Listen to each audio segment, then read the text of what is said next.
voters, the information INEC has got there, and then in those 9 polling units. And so it comes down to what, an average of 1,413 per polling unit, but who knows if we'll get anything close to that figure. But could it be that maybe if Mr. Hanya is expecting the mob, the people to go in and catch anyone who should, nobody wants to go and die.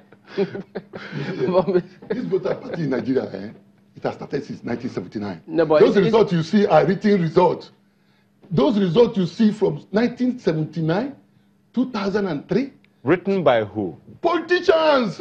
Corrupt INEC officials. But if the police is aware of this, someone should nip it in the bud. And with intelligence information... No, let me come. Did you not see what happened? Most of the INEC officials were caught by FCT and they have been prosecuted. This government is trying. This number you see, Nigerians are not interested in voting. They are not interested in voting. From 1979, I'm telling you, I distributed ballot paper when I was an ASP from Jos, Dengi, Kanang, Mangu. You will come there, you will not see anybody voting. This voter apathy in Nigeria, this result you see 1.something million, 2.something million. Card reader has reduced it. What we are trying to say is, let us see that this card reader works very well. Okay, well, it will reduce violence. There's something that Captain Ali was saying the other time. Okay, so how do we now translate these theories into practicals that you were talking about the other time? The challenges of translating theory to practice is there, probably as old as the voter party is talking about. There is first and foremost this allergy for figures in the security agencies. I've been there. I was an intelligence officer with the Directorate of Military Intelligence. There is an allergy, a deep-seated allergy for figures. And you see, being a businessman today, I can tell you that you can never control what you don't measure. If today you had a report that says pickpocketing took a spike in Lagos Marina by 6% relative last month, then you are somewhere. That justifies the resources you will want to put there. What if we said there's been an improvement in road accidents relative last month to this month? It's taken a lull. Less people have had an accident on this spot. And then you can begin to do what you call computation and what? What's the other one now? You know the data schematics we do. And you begin to see trends. But if you jump into the problem manually... Yeah, but Captain, I'm just wondering, when you say there's that allergy, it's understandable if they don't like figures. I mean, that many people don't like figures. But you can always get people to do all of those analysis and present them to you. Of course. But so why don't they do that? I believe that is not done because we tend to be antagonistic in our approach. Antagonistic in our approach. But I can tell you, yes, or defensive or apprehensive. But I can tell you, for me, I don't see setbacks in operation as failure. I see them as feedback. So if I were at a polling booth, after doing everything I know I should have done, somebody really comes there and pulls a pistol out of his breast pocket. It's just feedback that perhaps you used that net I'm talking about and you didn't think of tadpoles. So it's not a failure. But when you actually become apprehensive, you won't see it. When you become antagonistic, you won't see it. You see, our security agencies should learn to feel at home with the why question. I once attended a session where a mentor told us, before you ask why 7 times, you will see the answer. But then why, not only in the security agencies, even in governance, is seen as probably anti-establishment. You see, loyalty doesn't have to be supportive. Loyalty could even do a critique, not criticism. It could be constructive criticism. Not even criticism, critique. If you say criticism, something else. Let's do a critique of the situation. So for me, every election, for example, after the last elections, I put something down. It's designed from just a little boy in Unilag designed what a standard polling booth should be in this country. Security-wise, professionally, we know what crime protection through environmental design is. You don't need one policeman at a polling booth if you want to actually have things work. But it all depends on the level of what I call mental, not manual input. Mr. Aya, do you see the police getting there? Let me tell you. I know, practically, do you see us getting there? Practically, we'll get there. Before any election, commissioners of police invite DPOs. You identify areas that are vulnerable points. You map out strategies. All this is saying, let me tell you, we have a lot of well-trained intelligent police officers. All these things are mapped out. We are not talking of general crime in Nigeria. The kind of election is different from crime of robbery, is different from crime of kidnapping. The election crime is very delicate. Compared to the results that we get. The result that we get, fantastic. Why I say fantastic is that this election, you people are saying, most of you are young men. You didn't see all these elections we saw to know what was happening then. You will see that this election is because of social media. But they don't have to see it. If history books are there, people can see it. Yes, let them go and take history books. What caused problem in Nigeria? Obokaya riot, 1966 riot, TV riot, it's election. But now, there are areas, particular areas prone to violence. Particular areas, rivers, Kano, Benue.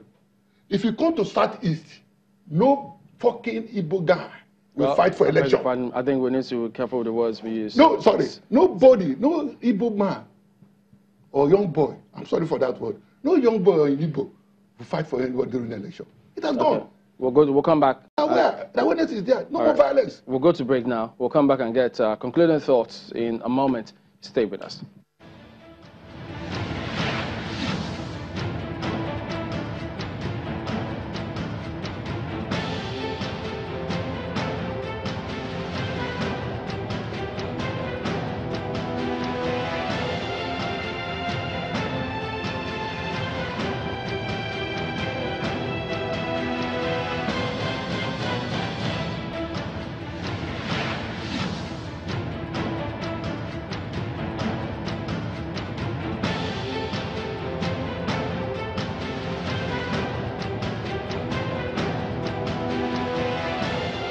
Solutions now. Mr. Haya, what must we do to get peaceful elections? One, like I told you, the current INEC has done a lot for peaceful election. The only solution now is that what do we do to make these card readers not fair during election? With card readers, it is difficult for you to write result or provoke violence. But what you see is that at a stage, some people may connive and they say card reader is no longer working. They will now go under and start operating. People will react on the spot. Violence will start on the spot. Not people coming in. At times you think people come to the polling booth. The violence starts there. So this card reader has reduced a lot of problem for Nigeria. What will INEC do to make sure that card reader is working? And anywhere that card reader does not work, that election is stopped until they bring another card reader. If it can take us 2 years to conduct election because of card reader, let us do it with card reader. 2 years? Captain? Well, peaceful elections itself is seemingly intractable, but I have seen some improvements. And the two culprits for violent elections are politicians across parties and the youth. Today, I have seen messages go viral, educating the youth about the futility of accepting pittance to go risk your life for somebody whose children are having the best in better climes. So I think there is some kind of awareness coming through gradually, particularly with the population bracket we call millennials. Our youth fall in that bracket, millennials. Next is the politicians. Our politicians, whether incumbent or, whether opposition or ruling party, our politicians, they tend to have this catch-22 state of mind about nipping electoral violence in the bud, particularly when it comes to their thugs, these poor youth and children they use. Whether in a opposition or the ruling party, they all have thugs that they stoke with monies to go just disrupt something that is not in their favor. And these politicians can be identified. But why are we not getting to identify them? That is where, again, the intelligence and law enforcement agencies come in. We must be able to track down on people who cause situations that become intractable and expose them. And when I say expose them, commensurately with very stiff punishments. I'll give you an example. In the Northeast today, Boko Haram started as political thugs. The founder is walking free. But we all know that they started as political thugs, Ekomog. There's no saying which one will come in next in which region. Okay? So you're going to be seeing a situation where if we want to say no and see an end to political violence, we must look at these two places I've mentioned. And the police play a very key role in terms of arrest, prosecution as well. Yes, arrest and prosecution is key. But let me tell you something. Today, as I speak to you, when it comes to politics, when it comes to elections, the police is not being given the opportunity to optimize itself because it's not being challenged the way it should be challenged. Today, as I speak to you in these elections, I see a level of military involvement.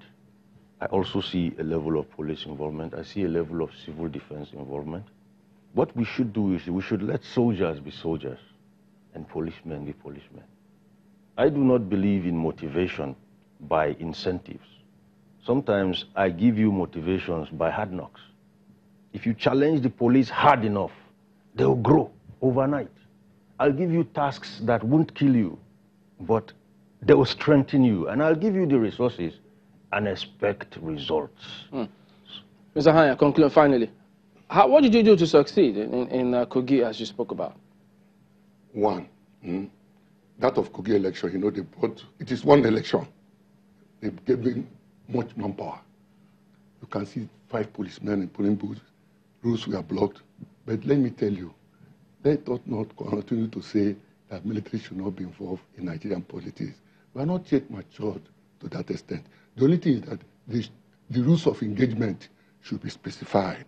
It is already. Are you getting my point? There are some scrupulous elements in every organization. But if you remove the military, like in River State, if they don't see the army, those boys from the sea will not allow the election to go on. So the police cannot handle it. Police can handle it, but improving police is not a one-day issue.